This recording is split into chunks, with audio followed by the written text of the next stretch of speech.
Good afternoon. I'm McEnerny-Ogle, Mayor for the City of Vancouver, and today is Thursday, July 30th. Our American Sign Language interpreters, Alex and Seven Star, are in a totally different room. I'm here by myself in council chambers, so there's no need to wear a mask. On Tuesday, Governor Inslee extended the statewide pause on moving through the Safe Start reopening phases indefinitely. This means that no county can move forward to the next phase of the reopening plan at this time. There are now 5 counties in a modified version of Phase 1, 17 in Phase 2, and 17 counties in Phase 3. Here in Clark County, we remain in Phase 2. Remember that gatherings are still not to exceed 5 individuals for counties in Phase 2.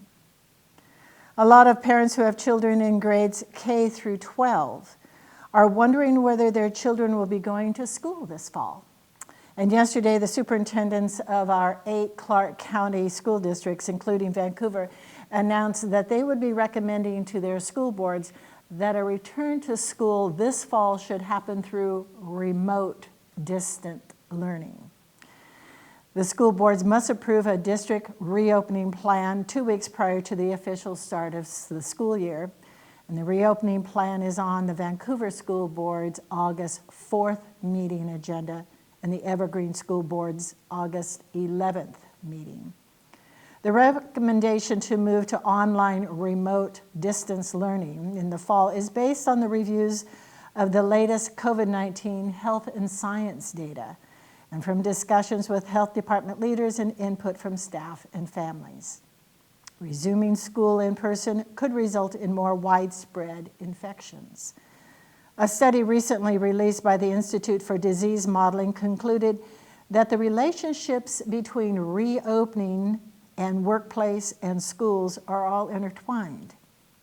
As a community activity rises, so does the level of infection within the community.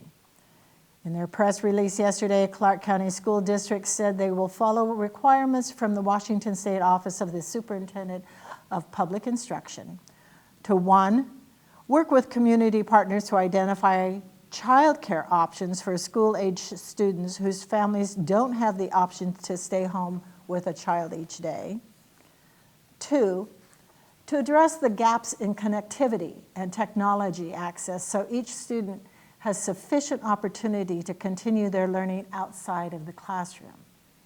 3, continue providing school meals to the students who rely on them.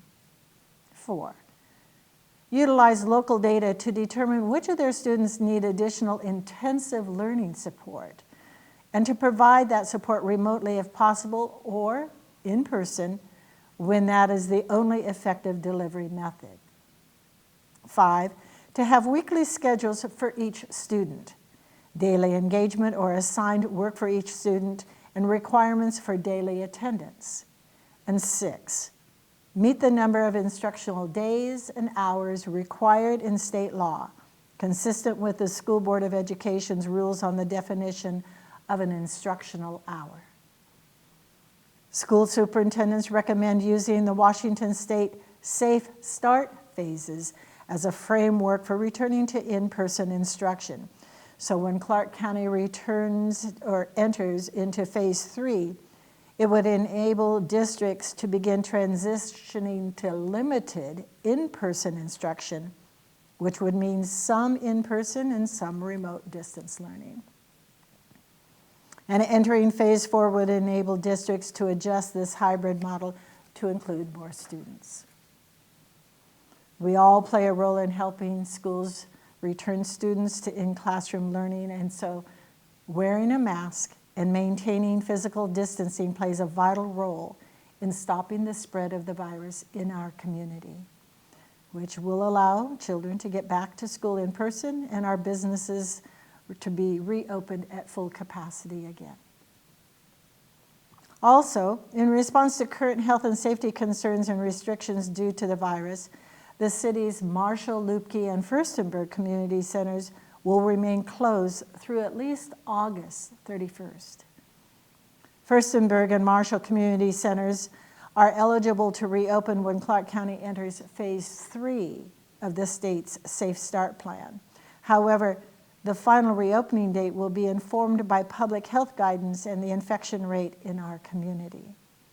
Ongoing pass holders will not be charged for the period of time that the center is closed. Limited summer youth recreation programs are being offered with COVID-19 safety modifications. And the Lupke Center is closed through August 31st, and all programs and events are canceled. Also, the Meals on Wheels people have discontinued group meal service until further notice, and to-go meals are no longer available at the Lupke Center lobby. To inquire about meal delivery, please contact the Meals on Wheels people's office. The heat wave we've been experiencing is expected to continue for at least 2 weeks, and our public health officials are urging residents to take precautions to prevent heat-related illness. This is especially true for the elderly and our very young, who are extremely vulnerable during intense heat. Our public health experts encourage everyone to avoid or limit physical activity outdoors, take shelter in air-conditioned buildings if possible, and drink plenty of fluids.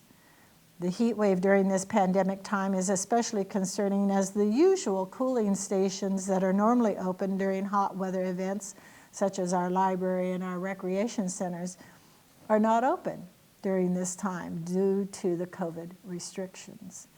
So please take extra precautions and watch out for your elderly neighbors who may need additional assistance at this time. Thank you so very much. We'll include a link of the Health Department's press release, which includes helpful reminders and precautions to take during the extreme temperatures. So please continue to wear your mask, keep yourself physically distanced at least 6 feet from others outside of your family, and wash your hands. Take extra care during this very hot weather. Take good care of yourself. Thank you.